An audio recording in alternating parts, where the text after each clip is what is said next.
Finding the equation of a line parallel to another line. So the first thing we want to remember about parallel lines is that if they're parallel, then their slopes are equal. So we can use that. So let's look at example 1. It says, find the line that contains the point -1, 4 and is parallel to a line with slope of 1/2. Alright, so we know that if we're given a point and the slope, then we can find the equation of the line. So we're given the point, and the point that's on our line is -1, 4.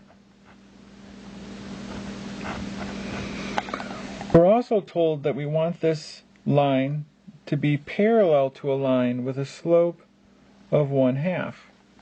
Well, if it's going to be parallel to a line with a slope of 1/2, then it is also going to have a slope of 1/2. Because for them to be parallel, the slopes have to be equal. So our next thing is we write down our point-slope formula, which is y minus y1 equals m times x minus x1.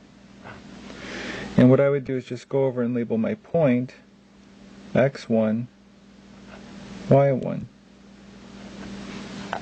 So now we plug things in, and we get y minus y1, which is 4, equals m, which is 1/2, times x minus x1, which is -1. Once we've plugged the information that we have into the formula, the next thing we would do is change our subtraction to addition to the opposite sign. So we get y, and then instead of minus a positive 4, we write it as plus a -4.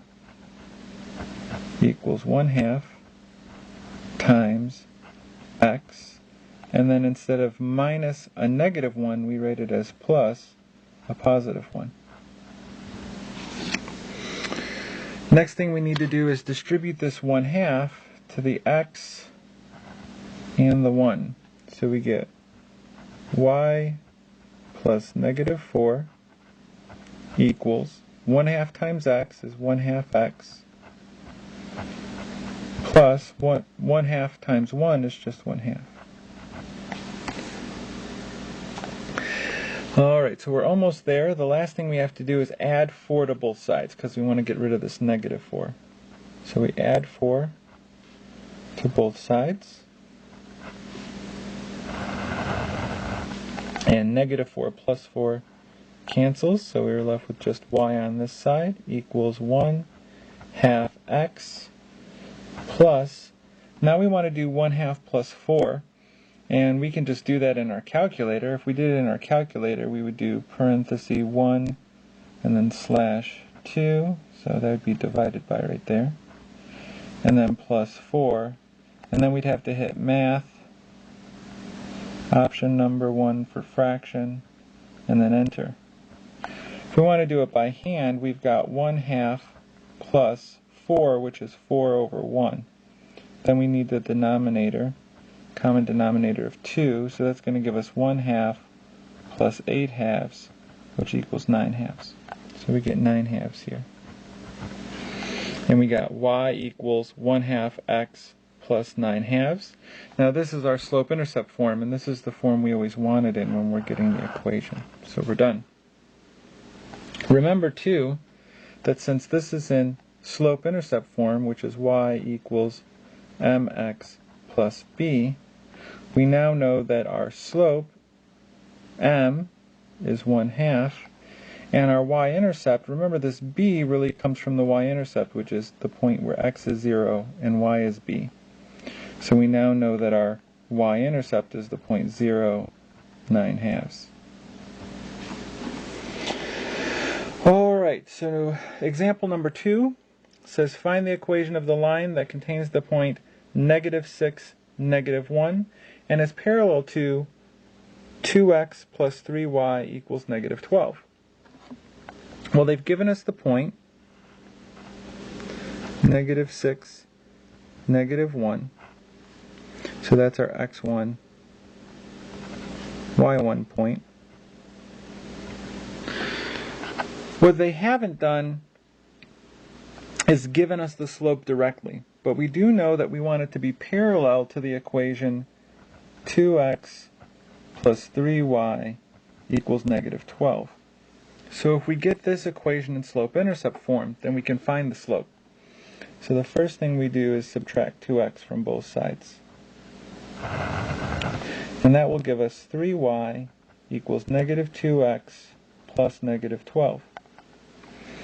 Then divide each term by 3.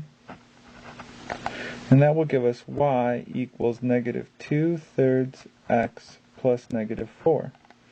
Well, we know that our slope-intercept form is y equals mx plus b, where m is the slope. So our slope must be 2/3. Now we want it to be parallel to this equation, which means that we want our line to have the same slope. So our line will also have to have a slope of negative 2/3. And now we have a point and the slope, so we can use point-slope formula. So that's y minus y1 equals m times x minus x1. And then we plug in our values. So y minus y1 is negative 1 equals m, which is negative 2/3, times x minus x1, which is negative 6.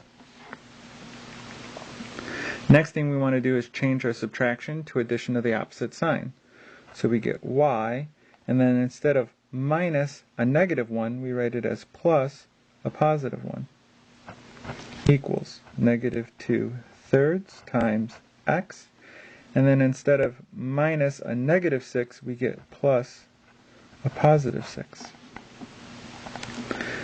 Now we need to distribute. So we've got y plus 1 equals negative 2/3 x plus, when we multiply, this will really be a 6 over 1, so we're going to get negative 12 over 3. Now negative 12 divided by 3 is negative 4, so we've really got y plus 1 equals negative 2/3 x plus negative 4.